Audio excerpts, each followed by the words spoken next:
So in the last class we have started vectors और हम लोग ये जान चुके थे कि हमें क्या करना है ना, कि एनालिटिकल मेथड में हम लोगों ने ट्रायंगल लॉ देखा था, पैरेललोग्राम लॉ देखा था और उसमें हमारे पास कम्यूटेटिव, डिसोसिएटिव, एसोसिएटिव जितनी सारी प्रॉपर्टी थी ये सारी हम लोगों ने देख ली। अब बेटा आज आप लोगों के पास इन वेक्टर को कैसे रिजॉल्व करना है ये आएगा। बहुत ही इम्पॉर्टेंट है from class 11 point of view, क्योंकि अगर ये टॉपिक आप लोगों को समझ में आ गया तो बहुत ही ईजी होने वाला है, क्योंकि आप जितनी भी आगे जाओगे रिजोल्यूशन ऑफ वेक्टर आपको हर जगह मिलने वाला है, हर जगह पर आप लोगों का काम आने वाला है। स्टार्ट करते हैं रिजोल्यूशन ऑफ वेक्टर से। बेटा आपको सबसे पहले तो रिजोल्यूशन से पहले मैं आपको समझाता हूँ 3 प्लेन के बारे में। अब हमारे पास आज तक आप लोगों ने 2 प्लेन पे काम किया है, एक एक्स एक्सिस पे एक वाई एक्सिस पे, पर अब एक इम्पॉर्टेंट एक्सिस और आ रहा है नया जेड एक्सिस। बेटा ये तीनों ही एक्सिस यानी कि एक्स एक्सिस, वाई एक्सिस और जेड एक्सिस एक दूसरे के परपेंडिकुलर रहते हैं। जैसे कि अगर मान के चलिए आप लोग यहाँ पर ऐसे बनाते थे एक्स एक्सिस और वाई एक्सिस, तो ये बात तो ठीक है, आपके पास ये एक्स और वाई तो हो जाएंगे, लेकिन z एक्सिस अब क्योंकि ये बोर्ड 2D है ना, तो जो z एक्सिस आएगा वो इसके भी परपेंडिकुलर आएगा। तो परपेंडिकुलर मतलब आप ऐसे समझिए ये z एक्सिस है, पर अब मैं यहाँ पे ऐसे लाइन नहीं खींच सकता ना। कैसे खींच दूँ बता? थोड़ी टेढ़ी। कहाँ समझ में आएगा? हम समझ लेंगे। हाँ तुम्हें ही समझना है, समझ लेंगे तुम्हें समझना है बेटा कि बेटा ये हमारे पास z एक्सिस है जो कि बाहर की तरफ है, बट मैं बोर्ड में बाहर की तरफ नहीं लगा सकता। अगर मैं ऐसे समझाना चाहूँ आपको बिल्कुल प्रैक्टिकली, तो आप ये देखिए ये एक्स एक्सिस हो गया, एक्स एक्सिस, ये आपका वाई एक्सिस और इनके परपेंडिकुलर ये जेड एक्सिस।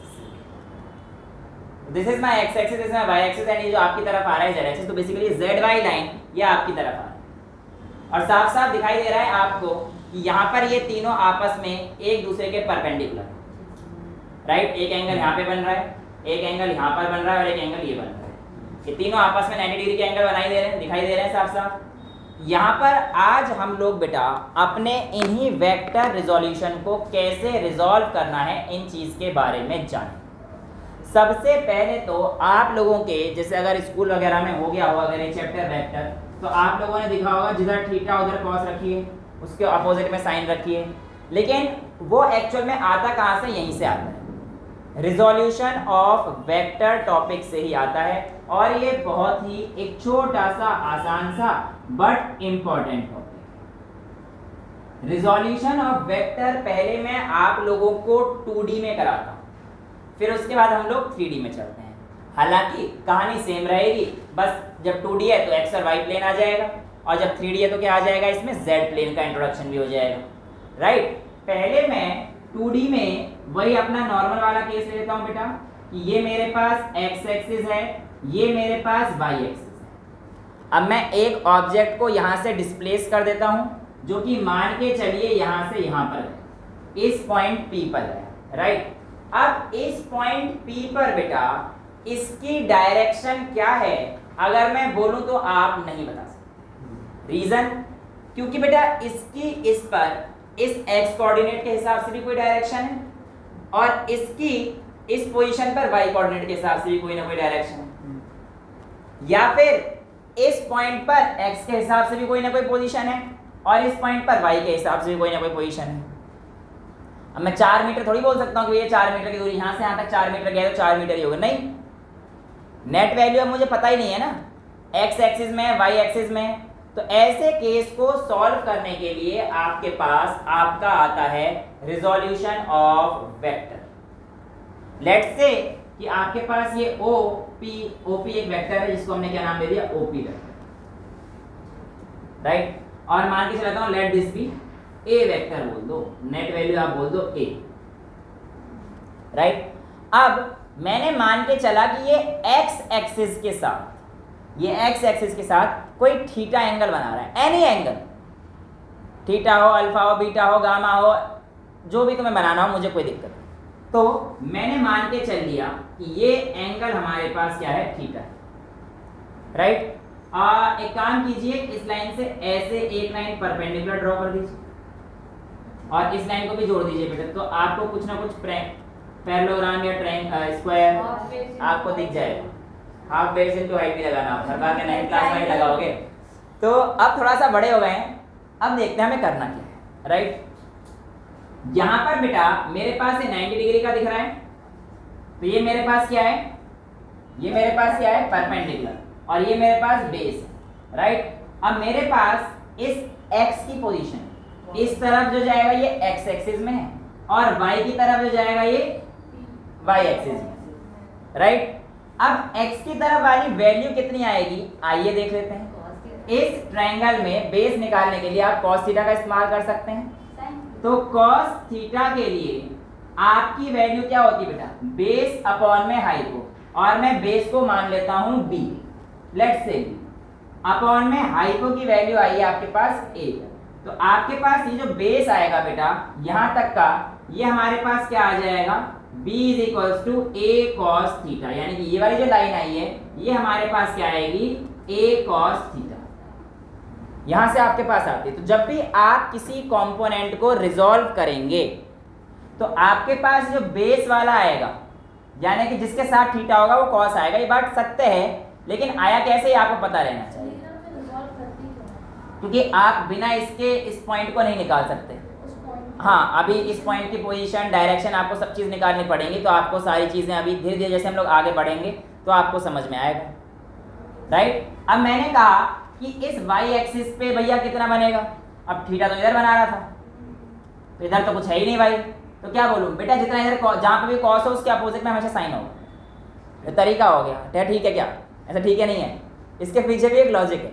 अब एक्चुअल में जितना आपके पास ये पॉइंट है O से लेकर ये वाला पॉइंट, इतना यहाँ से लेकर यहाँ तक का पॉइंट भी है आपके पास। तो एक काम करो ना, इसी ट्रायंगल में साइन थीटा निकाल दो, P अपॉन H आपके पास साइन थीटा हो जाएगा, यानी कि ये वाली जो डिस्टेंस आएगी, लेट्स से इसको मैं आपके पास b डैश मान लेता हूँ, तो यहाँ पर आप साइन थीटा निकालिए। तो sine theta is equals to perpendicular upon hypotenuse, तो b डैश अपॉन में a, तो b डैश की वैल्यू कितनी आ जाएगी, a साइन थीटा, और जो वैल्यू इसकी है वही वैल्यू इसकी भी है, तो ये वाली वैल्यू हमारे पास कितनी आ जाएगी, a साइन थीटा। यानी कि जिधर हमारा थीटा होता है उधर cos आता है, और उसके ऑपोजिट में हमारे पास साइन आता है। तो जब भी आप कंपोनेंट को रिजॉल्व करेंगे a वेक्टर के, जो कि थीटा एंगल पे होगा, तो आपके पास हॉरिजॉन्टल कंपोनेंट उसके साथ जो जा रहा होगा वो कौन सा आएगा, a cos थीटा, ऐसे केस में, और इधर a sin थीटा। अगर इसी चीज को मैं ऐसे उड़ा देता, ये थीटा इधर बन रहा है, तो बेटा ये वाला a cos थीटा हो जाता और ये वाला a sin थीटा हो जाता। यानी कि जिधर थीटा आएगा हमारा cos तो उधर ही बनेगा ना, वो तो आप यहाँ से भी देख सकते हैं। राइट, बट लेट्स से, ये तो आपको समझ में आ गया। यहाँ पर इंट्रोडक्शन होता है एक यूनिट वेक्टर का। किसका इंट्रोडक्शन होता है बेटा, एक यूनिट वेक्टर का। और यूनिट वेक्टर क्या होता है, कैसे होता है, ये तो हम लोग देख चुके हैं। मैंने कल आपको बताया था यूनिट वेक्टर क्या होता है, तो याद कीजिए, अगर m कोई एक यूनिट वेक्टर है तो इसको हमने a वेक्टर अपॉन में मॉड ऑफ a वेक्टर, ये हम लोगों ने यूनिट वेक्टर किया था। अब एक्चुअल में यूनिट वेक्टर की वैल्यू हम लोग जो है जो लेते हैं वो 1 मान के चलते हैं। But why we are taking unit vector, actual में हमारे पास होता क्या है कि आप लोगों के पास किसी भी एक जगह पर जाने के लिए जब आप वेक्टर को डिनोट कर रहे हो तो आपके पास एक डायरेक्शन होती है। अब मैं कहता हूं कि यहां से लेट से इसका कंपोनेंट जो a cos थीटा है, तो अभी मैंने कंपोनेंट रिजॉल्व किया, स्टार्टिंग मैंने कह दिया ax, क्या था, x एक्सिस पे ax था, राइट, और y एक्सिस पे ये था ay था, ये x एक्सिस, और एट y एक्सिस आपका क्या आएगा, ay, राइट। अब आप लोगों के पास जो x और y और z या z एक्सिस जो भी आप लोग बोलेंगे, इनके लिए यूनिट वेक्टर ऑलमोस्ट हर किताब में स्पेसिफाइड है। आप कुछ भी ले सकते हो, कोई फर्क नहीं पड़ेगा, बट जनरली हर किताब में स्पेसिफाइड है कि आप लोगों के पास अगर i कैप आता है तो ये x एक्सिस को डिनोट कर रहा है, अगर j कैप आता है तो ये y एक्सिस को डिनोट कर रहा है, और अगर k कैप आता है तो ये z एक्सिस को डिनोट कर रहा है। i का मतलब x एक्सिस पे चल रही हैं चीजें, ये एक यूनिट वेक्टर है। i is unit vector along x direction. Unit vector का मतलब इसकी वैल्यू 1 है, और अगर आप इसकी मल्टीप्लाई करोगे तो इसके मैग्नीट्यूड में तो कोई फर्क नहीं पड़ेगा, पर इसको डायरेक्शन मिल जाएगी ये। सीधा मल्टीप्लाई कर दे, ए एक्स आई कैप हो गया। तो ए एक्स आई कैप का मतलब तूने स्पेसिफाई पोजीशन भी कर दिया बेटा। तुम लोगों ने जब स्पेसिफाई कर दिया है पोजीशन को, तो बेटा इसका मतलब है कि एक वेक्टर क्वांटिटी है। डायरेक्शन और पोजीशन जब दोनों चीजें आ जाएंगी तो वेक्टर बन गया ना। अभी तो यहाँ पे सिर्फ ए एक्स क्या है, बेसिकली एक पोजीशन है सिंपली। बट जब आप इसे एक वेक्टर क्वांटिटी से मल्टीप्लाई कर रहे हो, यानी कि आई कैप से, तो इसका जो एक्स कोऑर्डिनेट हो जाएगा वो कितना आ जाएगा, ए एक्स आई कैप। तो ये बेसिकली वेक्टर बता रहा है ना अब तो, ए एक्स आई कैप तो अब वेक्टर बता रहा है।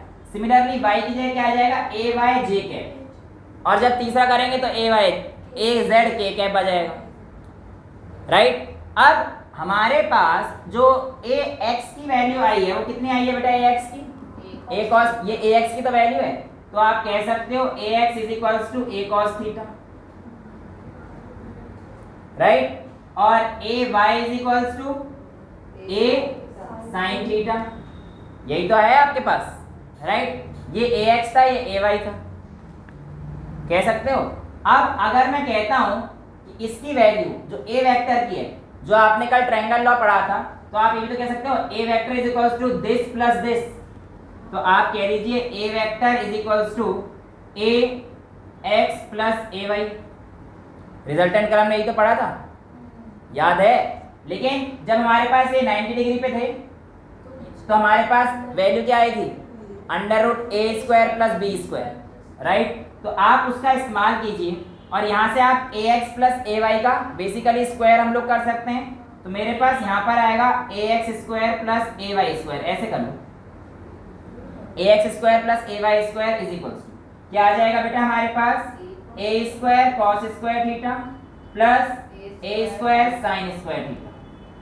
ए स्क्वायर यहाँ से कॉमन ले सकते हो, तो आपके पास a x square plus a y square is equals to a square cos square theta sine square theta 1 हो जाएगा, ठीक है। यहाँ से ए स्क्वायर कॉमन लोगे तो cos square theta plus sign square theta 1 हो जाएगा, तो इनटू में डायरेक्टली 1 लिख देता हूँ। तो आपके पास ए की नेट वैल्यू कितनी आ जाएगी बेटा, अंडर रूट में a x square plus under root में ए वाई स्क्वायर। और यही आपने कल देखा था कि जब 90 डिग्री पे होते हैं कंपोनेंट रिजॉल्व करते समय, तो जो हमारा नेट वैल्यू आती है वो हमारे पास ऐसे आती है।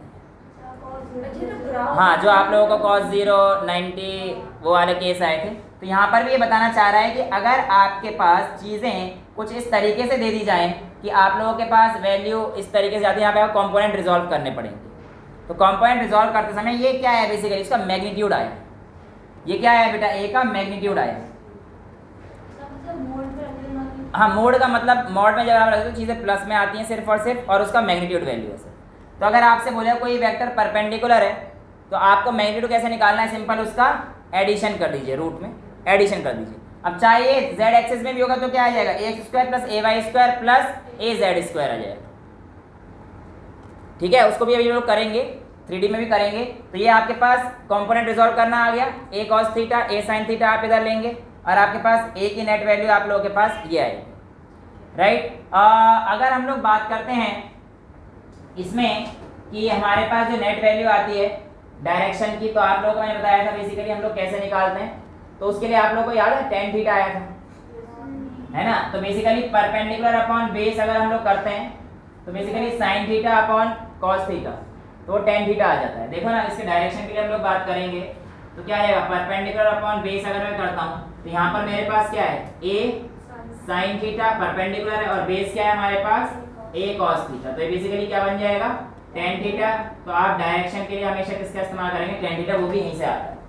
तो आपको बताया था ना कल, आपको जो डायरेक्शन करनी तो b cos theta upon a plus b sin theta, याद है जो हम लोगों ने डायरेक्शन निकाली थी इसकी, ये वाला value upon b sin theta upon a plus b cos theta, ये आई थी हमारे पास डायरेक्शन की वैल्यू, ठीक है। तो ये आप लोगों के पास आता है छोटा सा एक टॉपिक जिसमें आपको 2D में वेक्टर रिजॉल्व कराने के लिए बोलता है, और इसके बाद हम लोग अपना फटाफट से नोट कीजिए 3D की तरफ बढ़ते हैं। So after ending with rectangular components in 2 dimension we are now moving towards 3 dimension. देखो याद करने के लिए तो सिंपल सी बात है कि 3 डायमेंशन भैया उसी में एक प्लस करो, बट कैसे आता है ये जरूरी है हमें समझना, राइट। और डायग्राम मेरे बहुत अच्छे तो बनते नहीं हैं, बट यहाँ पर ज़्यादा डायग्राम नहीं है और नॉर्मल कॉन्सेप्ट है, तो शायद ठीक ठाक बन जाए।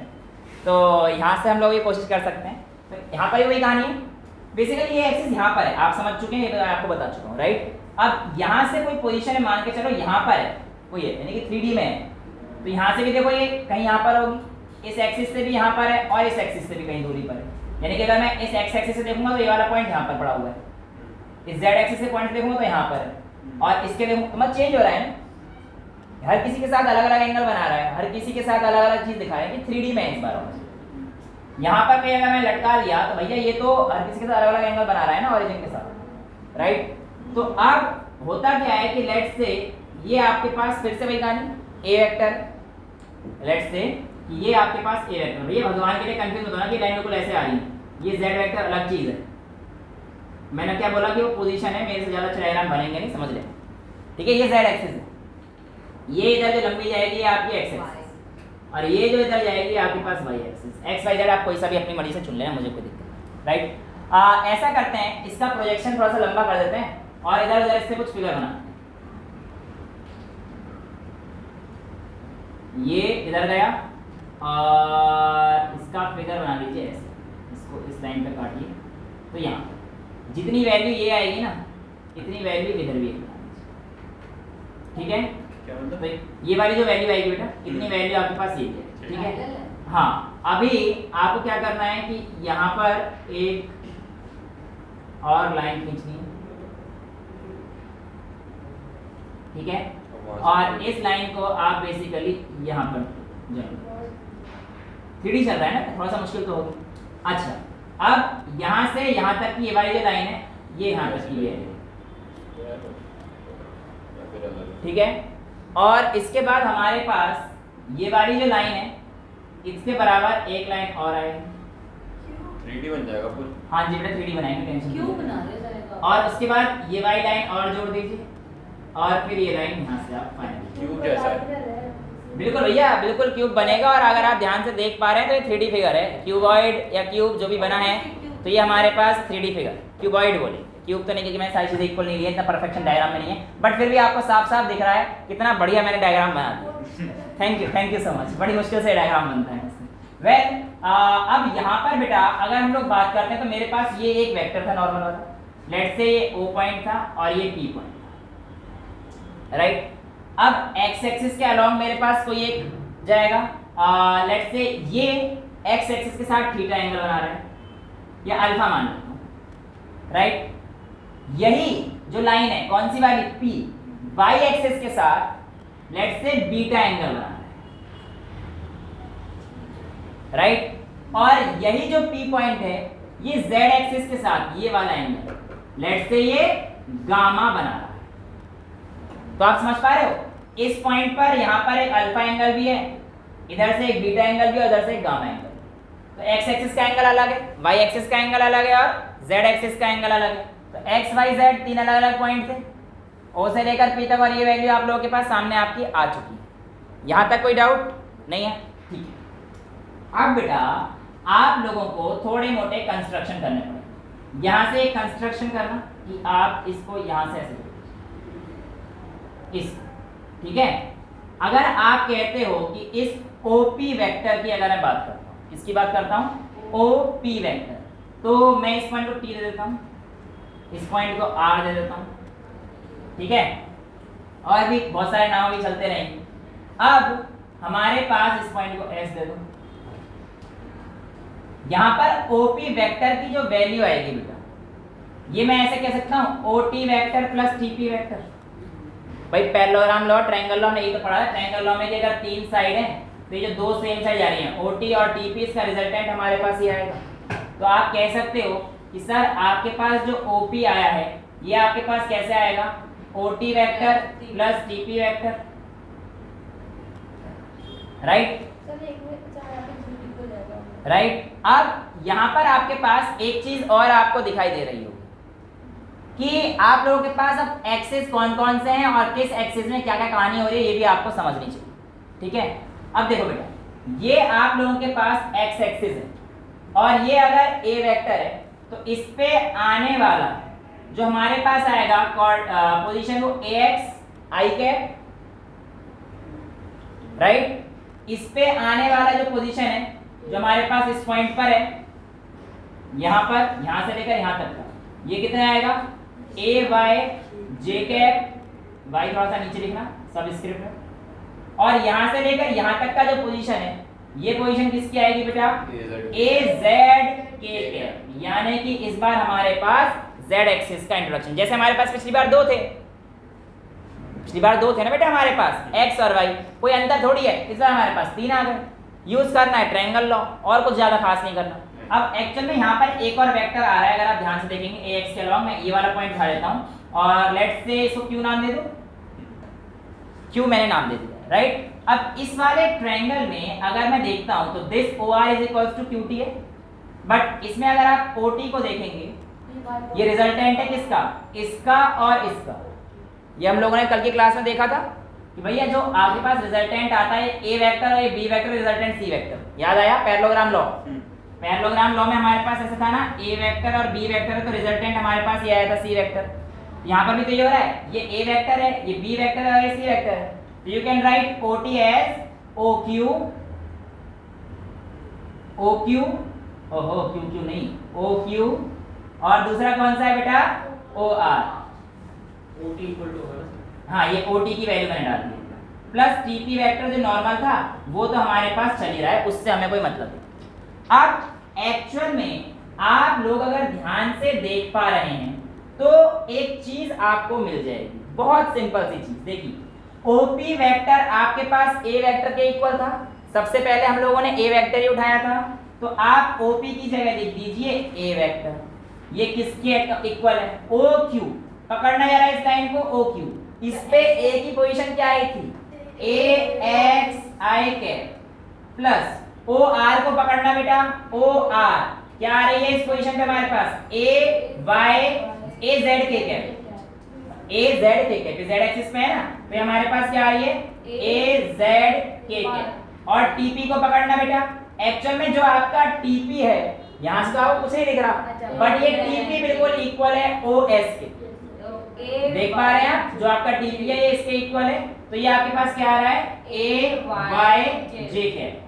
तो बेसिकली आपके पास अब क्या हो गया, 3 कंपोनेंट में आपने रिजॉल्व कर दिया इसी को। पहले हमारे पास क्या था ए एक्स और ए वाई था, बट जब 3 कंपोनेंट डालेंगे आप तो ए एक्स ए वाई ए जेड आ जाएगा, और इसका अगर आपको रिजल्टेंट देना हो तो आप क्या कर देंगे भाई ए स्क्वायर इज इक्वल्स टू इसका स्क्वायर, यानी कि ए एक्स का स्क्वायर प्लस ए जेड का स्क्वायर प्लस ए वाई का स्क्वायर, और आई जे के उसमें तो हट जाएंगे ना बेटा, क्योंकि ये सिर्फ हमारे पास मैग्नीट्यूड बताता है। जब ये आप निकाल रहे हो इसका मैग्नीट्यूड निकालने के लिए बोलेगा तो आपके पास आई जे के उड़ जाएंगे। मैग्नीट्यूड में हमारे पास, मैग्नीट्यूड का मतलब है बिना डायरेक्शन के बस हमें वैल्यू बता दो, मैग्नीट्यूड का मतलब ही यही है कि आपको डायरेक्शन चाहिए ही नहीं, ठीक है। तो बेटा आपके पास ए की वैल्यू क्या आ जाएगी अंडर रूट में a square plus a square but along x y z axis. अब यहाँ पर एक्स वाई और जेड की पोजीशन अगर पूछेंगे वो भी आपको पता होनी चाहिए। देखिए एक्स एक्सिस के अलॉन्ग ये वाई लाइन है बेटा मेरे पास, और इसके साथ ये क्या बना रहा है अल्फा, तो इसके साथ ये वाला रिजल्टेंट क्या बनाएगा ए cos अल्फा, तो आपके पास ए एक्स की वैल्यू इस बार क्या बनेगी ए cos अल्फा। समझ में आया। अब ये वाली जो y एक्सिस है इसके साथ देखना ये कौन से बना रहा है बेटा बीटा एंगल बना रहा है, और बीटा के साथ ये ए वाई लाइन थी, तो ये इस बार cos ही आएगा, साइन नहीं आएगा, बट cos का बीटा आ जाएगा एग्जैक्टली।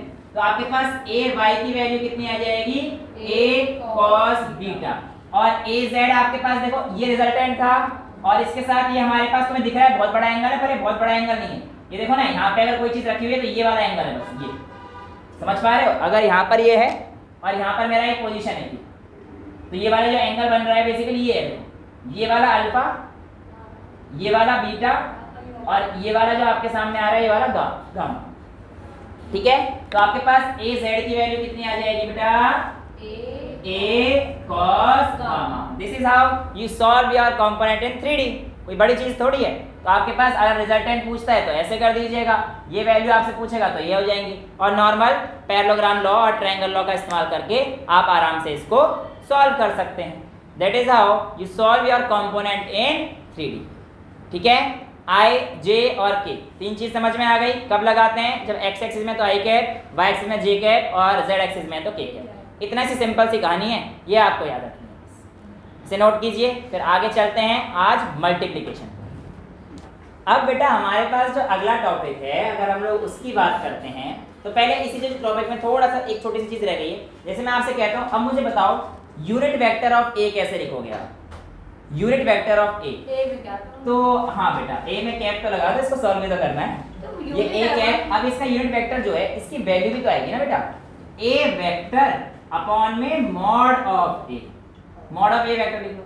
ए वेक्टर हमारे पास तीन कंपोनेंट में क्या आया था बेटा आपके पास, a x I cap plus a Y J cap plus A Z के कैप अपॉन में मॉड ऑफ ए क्या आया था, under root A x square plus a y square plus A Z square. तो अगर आपसे, हाँ ये मॉड की वैल्यू है, नेट वैल्यू जो आपके पास आती है मैग्नीट्यूड की, यही तो वैल्यू आई थी हमारे पास, ये मैग्नीट्यूड की और ये वेक्टर की वैल्यू है, ठीक है। इसकी एप्लीकेशन जब हम लोग अगली क्लास में न्यूमेरिकल्स और ये सारी चीज़ें, क्योंकि अभी मेरा एम है कि मैं आपको कॉस और साइन वाला जो कंपोनेंट है, बेसिकली क्रॉस प्रोडक्ट और डॉट प्रोडक्ट वो करा देते हैं, और उसके बाद जो आपके एप्लीकेशन है वो हम लोग कल सीख लेंगे किस तरीके से इन्हें यूज़ करना है, ठीक है, ताकि आपके पास थोड़ा सा कुछ टॉपिक तो हो। तो एक तो ये है, एक आपसे पूछ जाता है कि जब आप पैरेलल चलते हो क्या उसमें भी कोई एप्लीकेशन लगती है वेक्टर की?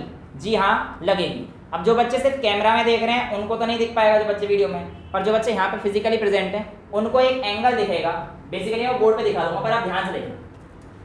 जब मैं बेटा जमीन पर चल रहा हूँ ऐसे, तो मेरा पैर इस समय जब उठा है तो ये ग्राउंड से एक एंगल आपको बनाता हुआ दिखाई दे रहा है, बेसिकली ये वाला एंगल, ये वाला जो एंगल है ये ग्राउंड से और इसके बीच में बन रहा है, राइट। अब ये कब हो रहा है, जब मैं ग्राउंड को पीछे धकेलने के लिए ग्राउंड को पीछे पुश कर रहा हूँ, राइट। मेरा एक्शन फोर्स पीछे है, अब इक्वल और अपोजिट मेरे पास रिएक्शन आ रहा होगा। भाई हमारे पास न्यूटन का थर्ड लॉ ये तो कहता है for every action there is equal and opposite reaction, और रिएक्शन मेरे पास इस तरफ नहीं गया होगा, इस तरफ नहीं गया होगा, क्योंकि मैं जमीन को देखो ना किसी एक एंगल पे धकेल रहा हूँ, तो एंगल से ही मेरे पास एक रिएक्शन आ रहा होगा। तो बेसिकली अगर मेरा पैर कुछ इस तरीके से है,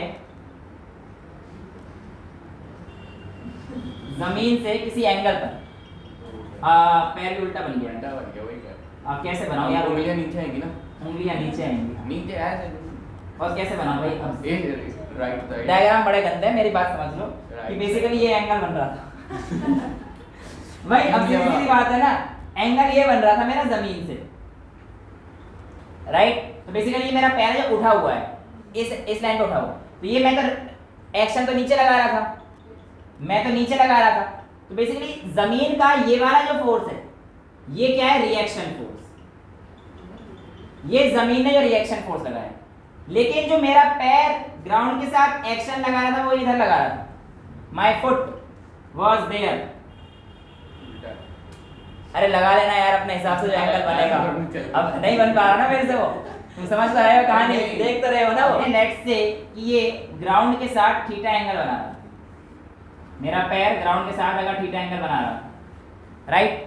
तो ग्राउंड ने रिएक्शन दिया, इस रिएक्शन के दो कंपोनेंट आएंगे, ध्यान से देखिए, एक इधर आएगा और दूसरा कंपोनेंट इधर आएगा, राइट। अभी दो कंपोनेंट क्या काम करते हैं, ये वाला जो हॉरिजॉन्टल कंपोनेंट है बेटा, let's say H reaction ground लगाया, तो ये वाला क्या आएगा, एच कॉस थीटा, ये तो हमारे पास एच कॉस थीटा आएगा, और ये वाला क्या आएगा, एच साइन थीटा। अब बेटा इनका आपस में एक रोल है, एच कॉस थीटा की वजह से देखो आप चीज आगे जा रही है, तो जो भी मैं ग्राउंड को पुश करने पर एंगल बनाने पर आगे जाता हूं, वो क्यों जाता हूं, एच कॉस थीटा की वजह से। फिर सर एच साइन थीटा क्या काम है बेटा, अगर ढंग से एच साइन थीटा ना लगे ना तो मैं गिर जाऊंगा। जो बैलेंसिंग का काम कर रहा है वो कौन कर रहा है मेरे पास, क्योंकि मैं तो एक एंगल पे जा रहा हूं ना, इस एंगल पे अगर बैलेंस कर पा रहा है तो किस वजह से कर पा रहा है कि यहाँ पर मेरा वर्टिकल कंपोनेंट जो है ये मेरी बॉडी को बैलेंस करने का काम कर रहा है। तो यहाँ पर जो दो कंपोनेंट है बेसिकली एच कॉस थीटा, इस वजह से मैं आगे बढ़ पा रहा हूँ, और एच साइन थीटा की वजह से मैं क्या कर पा रहा हूँ, बैलेंस कर पा रहा हूँ अपनी बॉडी को। तो this is how walking is also example of resolution of vector, ठीक है। नेक्स्ट कमिंग, हमारे पास वेक्टर बेसिकली दो तरीके के होते हैं, कैसे करने हैं रिजॉल्व, अगर टाइम रहा तो कर लेंगे, वरना समझ लेते हैं कि मल्टीप्लिकेशन में वेक्टर मल्टीप्लिकेशन हमारे पास दो टाइप के होते हैं, रिजॉल्व नहीं मल्टीप्लिकेशन। एक होता है आपके पास स्केलर प्रोडक्ट, जिसे आप लोग डॉट प्रोडक्ट बोलते हैं, और एक आप लोगों के पास आता है आपका वेक्टर प्रोडक्ट। देखिए नाम से पता पड़, जिसे आप लोग क्रॉस प्रोडक्ट ही बोलते हैं, वेक्टर प्रोडक्ट या क्रॉस प्रोडक्ट। देखिए इसको रिप्रेजेंट करता हूं, अगर मेरे पास दो वेक्टर है, let's say A vector dot B vector, ये डॉट से रिप्रेजेंट, ठीक है, और मैंने मान के चला इसका कोई सी आया, इसका कोई सी आया।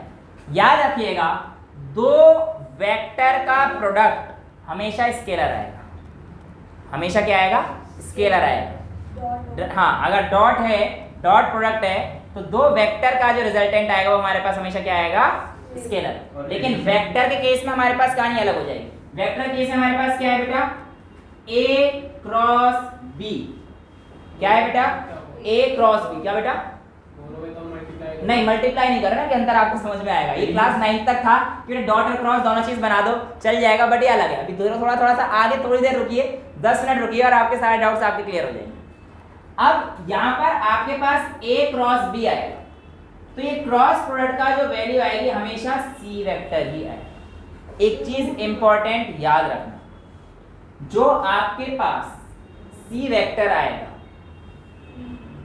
अगर ये परपेंडिकुलर है, ए और बी आपस में परपेंडिकुलर है ना, तो ये वेक्टर भी इसके भी परपेंडिकुलर होगा और इसके भी परपेंडिकुलर, कि रिजल्टेंट जो ए वेक्टर है उसके भी परपेंडिकुलर रहेगा और जो बी वेक्टर है उसके, यानी कि c vector is perpendicular to a vector. अगर ये आपस में परपेंडिकुलर है तो इनका रिजल्टेंट भी जो आंसर आएगा वो भी इनके परपेंडिकुलर होगा, ठीक है। और c vector is also perpendicular to b vector if a and b are perpendicular to each. अगर नहीं हुए तो फिर जितने एंगल पे होगा उसी पे कहानी आएगी, और एंगल वाली कहानी हम लोग अभी देखेंगे, ठीक है। अब एक्चुअल में आप लोगों को प्रोडक्ट कैसे करना है और क्या करना है, आइए एक बार समझ लेते हैं। ऐसे समझिए कि आपके पास अगर ये कोई वेक्टर था, ये ए वेक्टर और ये बी वेक्टर, और ये आपके पास बेसिकली थीटा एंगल है, राइट। अगर मैं डॉट प्रोडक्ट निकालता हूं तो बेटा वैसे तो मेरे पास ए बी कॉस थीटा आ जाता है, क्या आता है, A B cos theta, but आया कैसे, अगर मैं इसको निकालते हैं तो आप एक काम करो, एक लाइन यहाँ पे खींच दो, बी cos थीटा आता ना, बता रहा हूँ, एक लाइन यहाँ पर खींच दो, और इस लाइन पे आपके पास ए वेक्टर तो ऑलरेडी है। अगर आप इसकी वैल्यू निकालोगे, अगर आप इसकी वैल्यू निकालोगे तो ये वेक्टर बी था, ये आपने 90 डिग्री का यहाँ पे बना दिया, इसमें जरा कॉस थीटा लगा दो, cos theta is equals to base upon hypo, base आपके पास ये हो जाएगा इस बार, तो बेस की वैल्यू x मान लो, और हाइपो आपके पास इस बार b दे रखा है, तो अपॉन b cos थीटा, तो x की वैल्यू कितनी आ गई, b cos थीटा, तो ये हमारे पास क्या आ जाएगा, b cos थीटा। x तो ये वाला है, यहाँ से लेकर यहाँ तक का, ये वाला, ये मैंने जो माना है ये x है, ये पूरा वेक्टर a वेक्टर था, ये पूरा वेक्टर a वेक्टर, ये इतना सा पार्ट मैंने x मान लिया, तो इस x की वैल्यू b cos थीटा आ गई। अब इस लाइन पे अगर मैं प्रोडक्ट देखता हूँ तो मेरे पास क्या है, a और b का cos थीटा, यूनिट वेक्टर अब यही तो हो रहा है बेसिकली, a और b का cos थीटा, तो a b cos theta, add नहीं बेटा, ये जब एक ही लाइन में आया तो मल्टीप्लाई। अगर आपको याद हो तो जब ax हमारे पास i कैप आया था इस लाइन में, तो हमने ax i कैप किया, ठीक है, तो ये वैल्यू हमारे पास यहाँ से भी वही चीज आ रखी है, अगर ध्यान से अगर समझते हैं, इसी लाइन पे आ रहा है, तो b cos थीटा और a वेक्टर हमारे पास ऑलरेडी था, तो a b cos थीटा, इस तरीके से समझ सकते हैं। ये ज्योमेट्रिकल इंटरप्रिटेशन होता है, ठीक है। हाँ, ज्योमेट्री थोड़ा सा ऊपर निकल गया, तो ये आपको a डॉट b अगर पूछेगा तो आप क्या लगाओगे, basically a b cos theta, लेकिन ये आप लोगों को सिर्फ और सिर्फ डॉट प्रोडक्ट के लिए वैलिड है, क्रॉस प्रोडक्ट के लिए वैलिड नहीं है, ध्यान सुनना। जैसे मैं आपसे कहता हूँ कि a की वैल्यू 5 है, b की वैल्यू 3 है, और इनके बीच में एंगल 60 डिग्री है, इनका डॉट प्रोडक्ट बताइए, तो आप कह सकते हैं इसका i है, इसका j है। पहले देखो, पहले यहाँ पर देखो, ये i कैप दे दिया, j कैप दे दिया, ध्यान सुनना आप इस चीज को। तो इसमें वैल्यू कितनी आएगी बेटा, ये i कैप है, अगर मैंने कह दिया a की वैल्यू आपके पास 5i कैप है, b की वैल्यू आपके पास 3j कैप है, तो आपके पास आंसर कितना आएगा, 15 cos थीटा, राइट। बेटा बेटी ऐसे करो, जो बेटी है बेटा है, 15 cos थीटा में थीटा की वैल्यू कितनी होगी यहाँ पे, 60 तो मैंने दिए नहीं है, अब तो चेंज कर दे रहा था मैं, कुछ दिमाग में याद आ गया, चेंज हो गई है बेटा, यहाँ पर एक्चुअली आई और जे है तो 90 डिग्री आपको अपने आप ही दिख जाना चाहिए। आई और जे परपेंडिकुलर होते हैं आपस में एक दूसरे के। आई का मतलब एक्स के, यस। तो आपके पास इसका मतलब है कि जब भी cos थीटा की वैल्यू 90 डिग्री आएगी तो आपके पास आपका आंसर क्या आ जाएगा? 0 डिग्री आएगा, 0 आंसर आएगा। यानी कि आपके पास, ध्यान से सुनिएगा, बहुत इंपॉर्टेंट है। आपको अगर मैं कितना दे दूं, ए की वैल्यू दे देता हूं 3i cap plus 4j cap, B की वैल्यू दे देता हूं 2i cap minus 2j cap. मैं कहता हूं इनका क्रॉस डॉट प्रोडक्ट निकालो। अभी इनका अभी और दे दूं, ये लो plus 3k cap plus 2k cap. आपसे कहता हूं इनका डॉट प्रोडक्ट निकालो। अब आपको लग रहा होगा पता नहीं क्या वाला है। बेटा कुछ भी नहीं, आपको क्रॉस डॉट प्रोडक्ट निकालना है ना, तो आप ऐसे रख दो 3i plus 4j plus 3k। यहाँ पर एक वैल्यू ये आ गई और एक वैल्यू क्या आएगी? 2i minus 2j plus 2k। अब देखो i का i के साथ एंगल कितना बनता है? 0 डिग्री। भाई i इसी में, i इधर, इनका एंगल तो 0 डिग्री बन रहा है। तो basically 3 × 2 cos 0 A B cos theta. यहाँ से i हट जाता है बेटा, i हट जाता है क्योंकि आप अब लोग क्या निकाल रहे हैं? बेसिकली मैग्नीट्यूड में पहुंचने वाले हैं। अब यहाँ पर देखो 3i × 2j, क्या आंसर आएगा? 0। 6 नहीं आएगा बेटा, i और j हो गया तो 0 परपेंडिकुलर। सिमिलरली 3i और 2k क्या हो जाएगा? 0। अब आते हैं 4j पर, 4j और 2i क्या हो जाएगा? 0। लेकिन 4j और माइनस 2j इसका आंसर आएगा, क्योंकि ये भी j है ये, तो ये -8 j हट जाएगा। ऐसे ही इसका k के साथ 0, और k का इसके साथ भी 0, इसका 0 और इसका कुछ आएगा तो प्लस 6 और 6 12 माइनस 8 4 आपके पास इसकी नेट वैल्यू आ जाएगी। It's very simple. हाँ, कॉस डॉट प्रोडक्ट में कुछ है ही नहीं, सिंपल सी बात है। आई और आई को पकड़ो और कर दो। अगर यहाँ पे कहता है ए की वैल्यू इतनी है, बी की वैल्यू इतनी है, इनके बीच में एंगल 60 डिग्री दे रखा है, तो भी आप कर देते कि ए बी कॉस थीटा। ए की वैल्यू 3 दे दी, बी की वैल्यू 2 दे दी, और कहता है थीटा 60 डिग्री है, तो 2 × 3 × cos 60, ये भी आप आराम से निकाल सकते हो। और आई और जे की टर्म्स में दे रखा है तो भी आप आराम से निकाल सकते हो, क्योंकि यहाँ पर ना ये कैसा प्रोडक्ट है बेटा? स्केलर प्रोडक्ट है, आसान सा है, बच्चों वाला खेल है। लेकिन हाँ, वो भी प्रोडक्ट है, लेकिन उसमें खेल अलग आएगा। ऐसे समझिए कि उसमें डायरेक्शन रोल प्ले करेगा। यानी कि यहाँ पर अगर मैं देखता हूँ तो यहाँ पर ध्यान से देखिए, अगर ये ए और बी थीटा है और लेट्स से कि मैं एंटी क्लॉकवाइज घूम रहा हूँ, ये एंटी क्लॉकवाइज घूम रहा हूँ, तो ये ए डॉट बी हो गया मेरे पास, बी डॉट ए हो गया, राइट। तो बी डॉट ए की वैल्यू बी ए कॉस थीटा आ गई, हमने देख ली थी, बी ए कॉस थीटा। अब देखो यहां से मेरे को ए से बी तक अगर पहुंचना है, यानी कि ए डॉट बी तक पहुंचना है, तो यहां से लेकर मैं यहां तक पहुंच जाता हूं ऐसे। तो ये एंगल कितना हो गया? ये अगर थीटा था तो 360 माइनस थीटा, तो A dot B into 360 minus theta, हाँ मतलब cos 360 minus theta, cos 360 minus theta. And what is cos 360 minus theta? It is cos theta. cos 360 minus theta का क्वाड्रेंट इसी पे पड़ेगा, नीचे वाले पे ही, फोर्थ पे, और फोर्थ में सारे cos ही रहते हैं। 360 माइनस थीटा इज, हाँ तो 360 minus theta is cos theta, और cos पॉजिटिव, तो ये क्या आ रहा है? AB cos theta. तो ये भी हमारे पास AB cos थीटा, ये BA cos थीटा, तो ये दोनों आपस में क्या है? बिल्कुल इक्वल है। तो यानी कि जो डॉट प्रोडक्ट है वो आपके पास क्या रहता है? Commutative. A dot B is equals to B dot A, ये बात बिल्कुल ठीक है, कोई दिक्कत नहीं है। पर ये कहानी यहाँ पर ठीक नहीं चलेगी, यहाँ पर आप उड़ जाओगे अगर आपने ये किया तो। देखते हैं कैसे। एक्चुअल में यहाँ पर ये वेक्टर प्रोडक्ट है और ये क्रॉस प्रोडक्ट है। इसकी एप्लीकेशन तो हम लोग नेक्स्ट क्लास में करेंगे, बट अभी सीख लेते हैं, सीख के जाएंगे कि करना कैसे है। हाँ देखिए, यहाँ पर आप लोगों के पास ऐसे समझिए आई, जे और के, तीन कैप आ रहे हैं। अगर मैं करूंगा आई क्रॉस आई, तो आई क्रॉस आई का मतलब है साइन के साथ हो रहा है। आई और आई के बीच में एंगल 0 डिग्री बनता है, तो साइन 0 आएगा ना ये तो इसका मतलब अगर मैं आई क्रॉस आई करूंगा तो ये तो 0 आ जाएगा। क्रॉस में साइन का फंक्शन है, याद रखना। अगर आपको ए क्रॉस भी दे रखा है, इसका मतलब ए बी साइन थीटा है। इसका भी ज्योमेट्रिकल इंटरप्रिटेशन होता है, वो पैरेललोग्राम वगैरह बनता है, उसे भी आप रहने दे सकते हैं। बस इंटरप्रिटेशन ये समझिए कि ए क्रॉस बी जो आएगा वो आपके पास ए बी साइन थीटा आएगा। और अगर ए बी साइन थीटा आ रहा है तो इसका मतलब अगर मैं इसको उठाता हूँ 2i और 3i, तो 2 और 3 के बीच में 2 × 3 और आई और आई के बीच में एंगल कितना बना 0, तो कितना आ रहा है sin 0। ओहो तो ये तो भैया गलत हो जाए, 0 आ गया, मतलब बेसिकली गलत क्या हो गया, 0 आ गया। यानी कि आई का आई के साथ डॉट प्रोडक्ट में कोई वैल्यू आ रही थी, लेकिन यहां पर वो वैल्यू नहीं आ रही है, यानी कि यहां पे घपला है। लेकिन आई क्रॉस जे कुछ आएगा, क्योंकि साइन 90 हो जाएगा, जे क्रॉस आई भी कुछ आएगा। देखो आई क्रॉस जे, क्या जे क्रॉस आई के इक्वल है? हाँ लग तो रहा है, पर नहीं है। ये आपको आज आलू बताएगा, आलू बताएगा, और ये कॉर्क बताएगा। कॉर्क पेचकस, अभी पेचकस मैंने उड़ा दिया है, ठीक है। और यहां पर आपको बेसिकली क्रॉस प्रोडक्ट सिखाया जाएगा। क्रॉस प्रोडक्ट में लेट्स से कि मेरे को ए क्रॉस बी करना है, तो आप अपने आप देखिए, मैं आप लोगों के सामने करने जा रहा हूं क्रॉस प्रोडक्ट, कुछ भी नहीं करूंगा। ये ए वेक्टर है और ये बी वेक्टर है, ठीक है।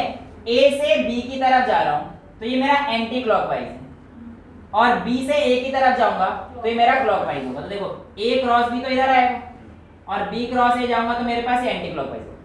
ऐसा करता हूं, पहले मैं क्लॉकवाइज चला जाता हूं, यानी कि बी क्रॉस ए कर देता हूं। तो ये मेरे पास ये आलू है, इधर बी है, बी से ए जाना है तो मेरे को इधर की तरफ जाना पड़ेगा। देखो बी से ए जाऊंगा तो इधर की तरफ घुमाना पड़ेगा क्लॉकवाइज। तो ये मेरे पास बी वेक्टर से ए वेक्टर की तरफ जा रहा हूं, तो आप देख पा रहे हैं जो मेरा आलू है इसकी ऐसी की तैसी हो रही है, और मेरा कॉर्क किधर जा रहा है, अंदर की तरफ जा रहा है। यानी कि आपको दिख गया मम्मी बहुत मारने वाली है, आज किचन से चुरा के लाया था, बड़ा अच्छा खासा आलू था। तो ये आप देख पा रहे हो अंदर जा रहा है ना, क्लॉकवाइज डायरेक्शन में बी क्रॉस ए कहां जा रहा है, अंदर जा रहा था, राइट। यानी कि अब अगर मैं उल्टा करूं, यस स्क्रू में होता है, जब आपका क्लॉकवाइज जाता है तो अंदर जाता है। अब आप एंटी क्लॉकवाइज से हटा देता हूं, अब पता नहीं क्या क्या निकलता है, स्टार्च वगैरह सब कुछ, काफी कुछ निकल गया। आजा बेटा तू भी बाहर। अब मैं क्या करता हूं, बी क्रॉस ए कर दिया मैंने, अब ए क्रॉस बी करता हूं, उल्टा करता हूं। देखो ए से बी जाना है तो बेसिकली ऐसे स्क्रू को घुमाना पड़ेगा। तो मैं ए से बी जा रहा हूं, सब कुछ लेके आया अंदर से वैसे समझ में आया। तो ए क्रॉस बी करोगे तो उल्टा, बी क्रॉस ए करोगे तो उल्टा, साइन उल्टा है, यानी कि vector product is not commutative. आप ये गलती नहीं कर सकते, लेकिन मैं कर सकता हूं। कैसे? मैं ऐसे कर दूंगा इज इक्वल्स टू माइनस, अब चल जाएगा। बेसिकली सिर्फ साइन का ही अंतर था और कोई अंतर नहीं था बेटा, और कोई भी अंतर नहीं था। आप अगर यहां पर देखना चाहेंगे, एक तो साइन का इंट्रोडक्शन है और एक डायरेक्शन का इंट्रोडक्शन। अब अगर मैं आपसे कहता हूं कि मेरे को 2-4 वैल्यूज पहले बता के दिखाओ, let's say cork screw rule को और इमेजिन कर लेते हैं, डायरेक्शन कैसे आता है, राइट। मान के चलिए ये आपके पास ए वेक्टर और ये बी वेक्टर, ये आपके पास ए वेक्टर है और ये बी वेक्टर। आप अगर ए से बी जाओगे तो ऐसे जाओगे ना, समझ रहे हो, ए से बी जाओगे तो ऐसे जाओगे। अब आपको एक काम करना है कि आप जो आपकी फिंगर्स हैं इसको कर्ल कर लीजिए जिस डायरेक्शन में आपके वेक्टर्स हैं, इसी में कर लो। ये थोड़ा मुश्किल है, मान लीजिए इसी में कर लो। बी से ए की तरफ जाना है तो अपनी फिंगर को कर्ल कर लीजिए इन द डायरेक्शन जहां पे आप जा रहे हो। तो बी से ए जा रहा हूं तो बी से ए जाओ, तो जब आप बी से ए जा रहे हो तो आपका थंब देखो किधर जा रहा है, अंदर जा रहा है ना। यही तो हमारे साथ कॉर्क स्क्रू रूल में भी हुआ था, बी से ए की तरफ जाते वक्त हमारा आलू का हाल ये हो गया, अंदर जा रहा था ना। तो अंदर वाली चीज को बेटा हम लोग ऐसे रिप्रेजेंट करते हैं, कोई चीज अगर अंदर जा रही है तो क्रॉस से रिप्रेजेंट करते हैं, ठीक है। अब एक काम करते हैं, ये मैं कहां से गया, बी से ए, अब मेरे को ए से बी जाना है, कैसे जाऊंगा देखना जरा, ए से बी जा रहा हूं ना, thumb will give you the direction.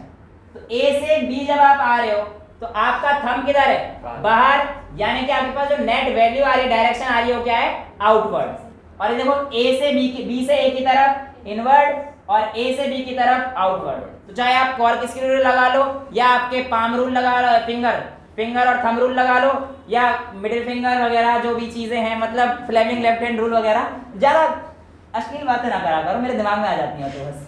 हाँ मतलब यहाँ समझ में आ गया ना तुम्हें कि a cross b is not equal to b cross.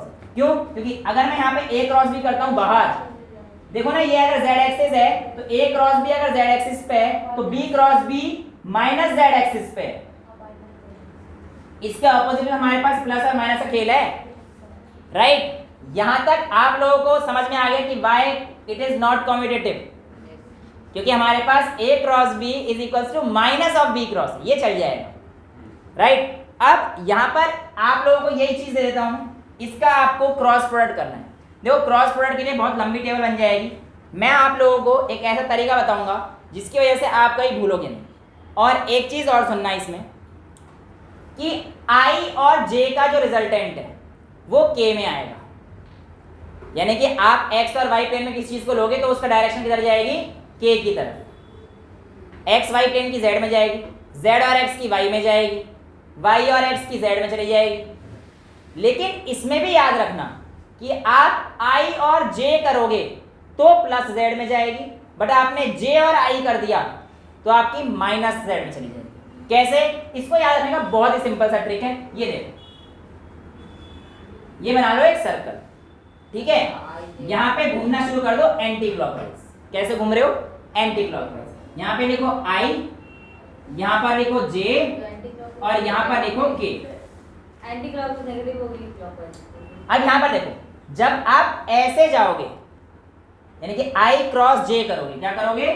i cross j, तो आपको उससे अगला वाला ही मिलेगा, तो आपको k ही मिलेगा। j क्रॉस k करोगे तो आपको उससे अगला वाला ही मिलेगा, i मिलेगा। k क्रॉस i करोगे तो आपको j ही मिलेगा। लेकिन आप लोगों ने इसके अकॉर्डिंग ना कर अपनी मर्जी से चलाई। सर हमारा तो बिल्कुल मन नहीं कर रहा, मैं तो j क्रॉस i करूंगा या करूंगी, तो j क्रॉस i। बेटा उल्टा जा रहे हो ना, बस कोई दिक्कत नहीं है, आप माइनस के लिखो। आप k क्रॉस i करोगे तो प्लस j आएगा, पर i क्रॉस k करोगे तो माइनस j आएगा। एंटी क्लॉकवाइज है पॉजिटिव, बस इतना याद रख लो, बाकी सारा खेल तो आप अपने आप खेल लोगे, ठीक है? अब मुझे अगर इसका क्रॉस प्रोडक्ट करना है तो कैसे करेंगे एक बार देख लेते हैं, बाकी जब कल और डिटेल में एग्जांपल्स कराऊंगा, क्योंकि आप अभी घर जाके इसे क्रॉस प्रोडक्ट क्वेश्चन करोगे तो इतना कोशिश है कि आप कर लेना, तो एक दो हो जाएंगी। तो मैं एक छोटा सा हिंट देता हूँ इसको मिटाकर कि कैसे करते हैं, ताकि आप लोग घर जाके बैठे तो खाली ना बैठे, क्रॉस प्रोडक्ट तक कर ले। देखिए क्या वैल्यू थी मेरे पास? a की यही वैल्यू दे रखी है आप लोगों को सीधे सीधे। अब यहाँ पर क्या कर लीजिए आप, i j और k लिख लीजिए, i j और k। i की वैल्यू उठाओ 3 और 2, यहाँ पे रख 3 और 2। उसके बाद j की वैल्यू उठाओ 4 और माइनस 2।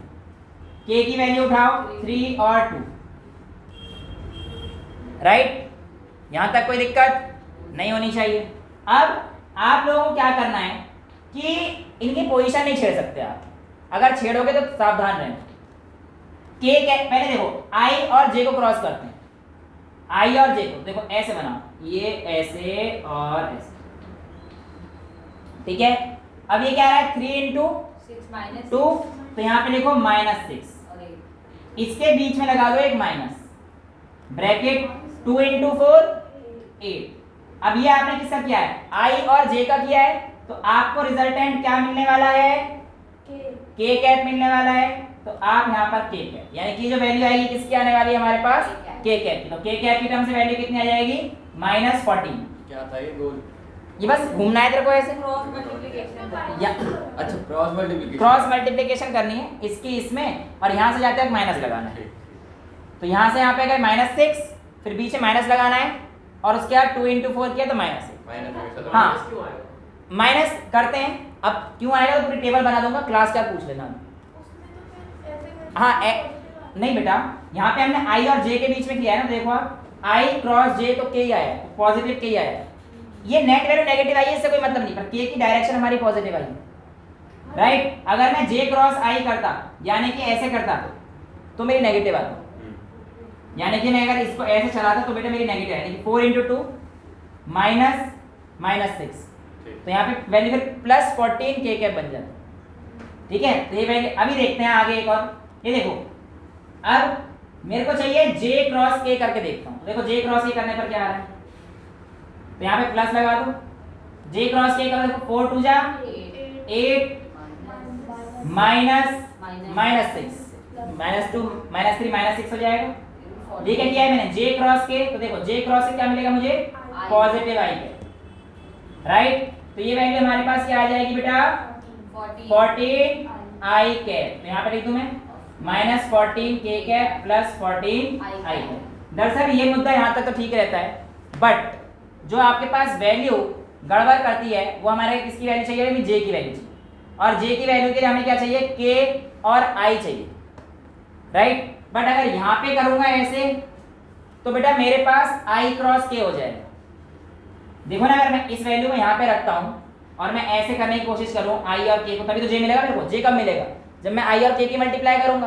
तो अगर यहाँ से करता हूँ तो मेरे पास माइनस जे आएगा, क्योंकि देखो आई क्रॉस के क्या दे रहा है, यहाँ देखो ना, के क्रॉस आई प्लस जे दे रहा है, तो आई क्रॉस के क्लॉकवाइज घूमूंगा तो माइनस जे मिलेगा ना। तो आपके पास दो तरीके हैं इसको करने के, या तो आप यहाँ पे माइनस जे लिख के सिंपल जो अभी सिखाया मैंने आपको, 3 2 जा 6 3 2 जा 6 माइनस 6, देखिए देखो 2 3 जा 6 हो गया ना, तो यहाँ पे 6 ये, लेकिन जे कैप माइनस में रहेगा, माइनस जे कैप, या तो यहाँ पे आप माइनस लगा दो, एक तरीका। दूसरा तरीका ये समझ गए, माइनस की लगेगी कि हम लोग आई क्रॉस के करते हैं। दूसरा तरीका हम लोग क्या कर सकते हैं, चुपके से, किसी को पता नहीं चलना चाहिए, क्योंकि हाँ नहीं वो कैमरे पे सबको पता पड़ जाए वो तो अच्छी चीज़ है, बट आप लोगों के माइंड में आपने इस वैल्यू को उठा के चुपके से इधर इमेजिन कर लेना है, और इधर जो वैल्यू है इसकी इधर लिख दो 3 और 2, तो ये हमारे पास बेसिकली आई इधर आ गया ना, तो आप के क्रॉस आई कर रहे हो, और इधर फिर प्लस ही रख दो, प्लस 3 2 जा 6 माइनस 6, और यहाँ पे जे आएगा वही, तो वैल्यू में चेंज जो है आपको देखने को मिल जाएगा। तो अगर आप चुपके से काम करना चाहते हो चुपके कर लो, और खुलेआम करना चाहते हो खुलेआम कर लो, डिपेंड आप, कोई आंसर में अंतर नहीं आएगा, बिल्कुल सेम ही आएगा। बस आपको मैच करना है कि आपके जो ऑप्शंस हैं उसमें क्या आपको दे रखा है, उसके हिसाब से हो सकता है ये मेरा जो आंसर आया जैसे ये आ रहा है, तो हो सकता है उसमें 14 के कैप, फिर सबको माइनस से मल्टीप्लाई करें, ठीक है, तो -14 जे कैप माइनस 0 जे कैप, मतलब जो भी वैल्यू आएगी तो वो सबके साथ ही सेम रहेगी, उस आंसर में कोई चेंज नहीं आएगा। जब हम लोग इसकी प्रैक्टिस करेंगे तब चीज़ें और क्लियर होंगी। बस ये तो मैंने आपको ट्रिक बताई है कि आपके पास scalar product, vector cross product करते कैसे हैं, वेक्टर प्रोडक्ट कॉम्बिनेटिव क्यों नहीं होता, क्योंकि हमारे पास a cross b is not equal to b cross a, वरना ऐसा होता तो मेरा आलू दोनों तरफ से छिल चुका होता, बट आलू एक ही तरफ से छेद हुआ है, दूसरी तरफ से कुछ नहीं हुआ, क्योंकि मैंने पीछे निकाल दिया था उसे, पीछे मतलब in the sense back b cross a। अगर और ठोक लगा तो हाँ तो बेटा स्केलर तो फर्क ही नहीं पड़ रहा ना, स्केलर डायरेक्शन पे डिपेंड ही नहीं करता बेटा, क्योंकि यहाँ पे i डॉट i आ रहा है, i j का तो खेल ही नहीं आ रहा है यहाँ पे, ठीक है, और यहाँ पे i क्रॉस i 0 हो गया है। बेटा वो तो मिट गया तो क्या कर सकते हैं पता नहीं। वैसे यहाँ पे मैंने वो बताया था आपको कि अगर आपका प्रोजेक्शन ये है तो ये ए बी कॉस थीटा कैसे आया था, ऐसे उसका भी आता है वेक्टर प्रोडक्ट, वो पैरेललोग्राम बना देते हैं और 1/2 सम ऑफ पैरेलल, मतलब अगर आपसे पूछे कि पैरेललोग्राम का एरिया कितना है तो आप उसका क्रॉस प्रोडक्ट निकाल देना, ये नोट कर लो, area of parallelogram is equals to cross product, ये ए है और ये बी है, ए बी साइन थीटा आप निकालोगे तो आपके पास क्या आ जाएगा, एरिया ऑफ पैरेललोग्राम, ठीक है। बेसिकली इसका निकलता है ऐसे, ये 2 times the area of triangle कर देते हैं, तो एक ट्रायंगल ये आ जाता है ए बी साइन थीटा का, एक ट्रायंगल ये आ जाता है, तो half 2 into 1/2 A B sine theta इस तरीके से आ जाता है, तो ये 2 से 2 मर जाता है, तो ए बी साइन थीटा बच जाता है, तो इसका एरिया आ जाता है। तो ये आपके पास किस तरीके से a cross b is equal to a B sine theta होता है, ये भी आप लोगों से पूछा जाता है। तो लास्ट वाले में जे जो आपने लगाया उसमें माइनस का साइन आपको, बेटा माइनस का साइन तब लगेगा जब आप आई क्रॉस के करोगे, बस आपको ये चीज़ याद रखनी है कि अगर आप आई क्रॉस के कर रहे हो तो माइनस जे लगाना, के क्रॉस आई कर रहे हो तो प्लस जे लगाना, बाकी आपकी मर्जी, और जब क्वेश्चंस प्रैक्टिस करेंगे तब और क्लियर हो जाएगा। आज के लिए इतना ही रखते हैं, that's all for today, thank you so much.